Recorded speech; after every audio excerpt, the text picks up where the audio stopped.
Hi, in this video I'll show you how to use Flash Fill option in Excel. First use.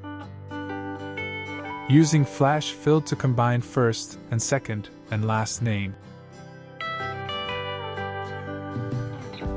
We have 3 columns and we want to combine the first and second and last name. For each row for this column, select the last empty cell.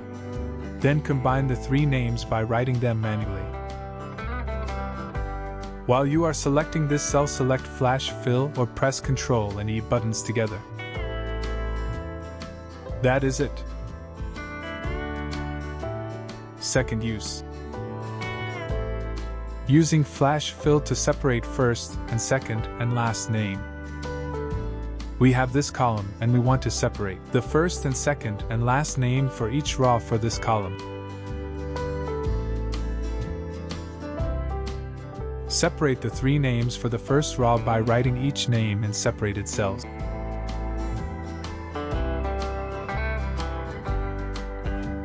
While you are selecting the first name, select Flash or press Ctrl and E button.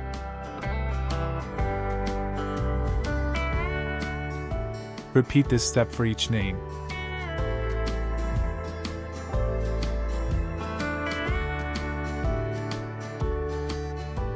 That is it. Please subscribe, like, and share. Thanks for watching. Goodbye.